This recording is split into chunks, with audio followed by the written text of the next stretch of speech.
It's not like I do it in cold blood. Each time is a crime of passion. And what would life be without the glowing heat of excitement, of anticipation, and the thrill of what's to come? Emptiness, that's what it would be. I couldn't live an empty life. Everyone gets their kicks from somewhere, someone, something. This is how I get mine. It might not be the norm. Most people call it cruelty. But I couldn't live without what I do. I need to satisfy the beast within, craving for the next fix like a caught fish craves the sea. But my fix has nothing to do with drugs. No powder, liquid, or inhalant can ever fulfill my needs. I desire so much more. Something stronger, something more potent, something to fill the hole that widens with each day I go without. An act that brings an incredible high that no amphetamine could achieve. I need that feeling of accomplishment. That adrenaline rush felt when everything you've worked for so hard finally falls into place. No job could ever lift me the way the fulfillment of my fantasy does. Don't think I'm hollow. I'm not. I have thoughts and feelings and emotions. I've felt the depression after the death of loved ones and the elation of marriage.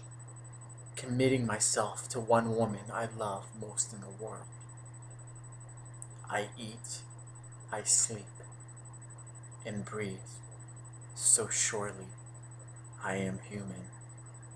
And yet society still calls me a monster, the Antichrist, something, not someone, to be feared. The concept seems so alien to me. I have the sweetest wife and two beautiful daughters whom I adore, their long flowing hair, shining in the sunlight on long walks in the park, giving the illusion of auroras. I have a job and a social life, and have built up a home over the years. But I am a modest man. Everything I have should make me content, happy even.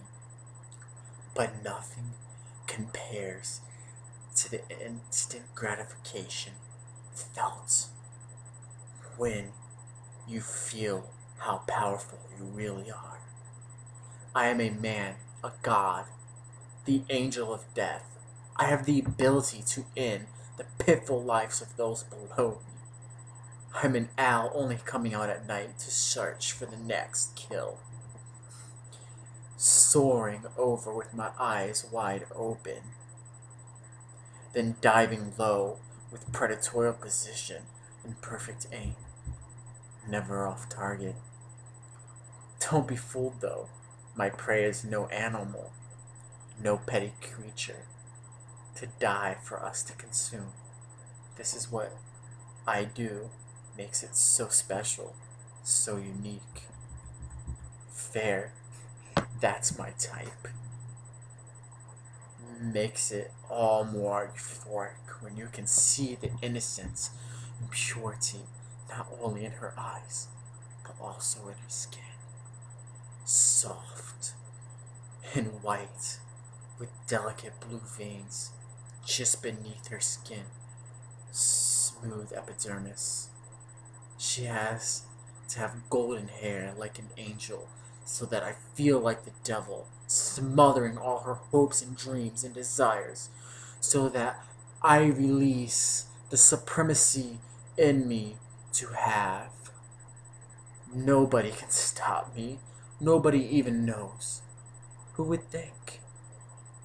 I have the faith every Sunday to wrench myself from under the folds of my bed covers, washing, eating, making myself presentable for God.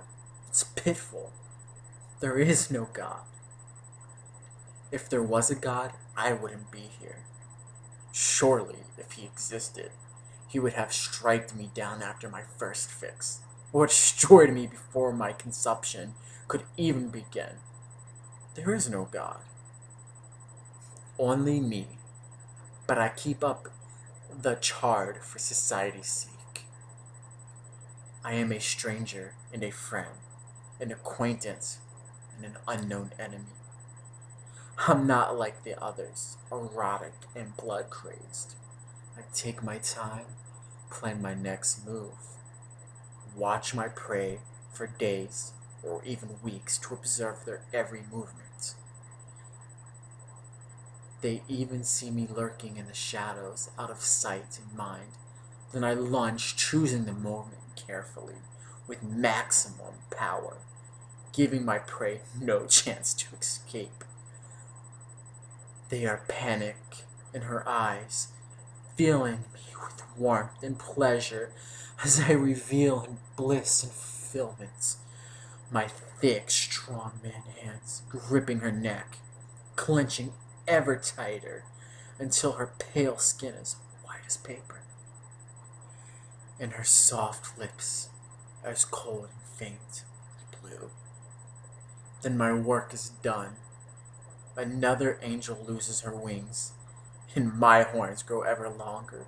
The devil himself grows ever stronger.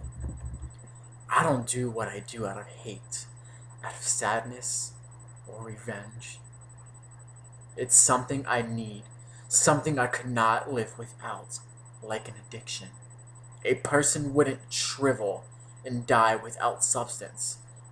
This is my substance. It's not a choice, it's a way of life.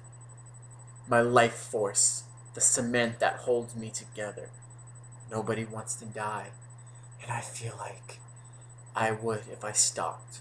If I never again got to feel the cold, hard metal of the dagger blade in my hand. Never again got to hear the soft, crunching sound of metal that breaks through skin. Never again got to feel the exhilaration as my weight on top forces the blade down further and further, plunging through the flesh, releasing thick, warm fluid. Like the satisfaction of pouring the sweet juice from a coconut that took you many violent tries to split to the core. So now I ask you, have you ever felt as though you were being watched? Or walked down a street at night, in the middle of the darkness, and started to see and hear the sounds of cracking twigs or muffled breath, taking the long route home to avoid walking in the uncertainness of an alleyway, sat at home and watched a horror film alone, and then not being able to leave the room and enter the unknown because by now I know everything about you. You were so predictable, fragile. My path is clear, and I've been ready for a while now, just waiting. Stood in the corner behind you and breathing quietly so not to disturb the peace before the hysteria. Your hysteria.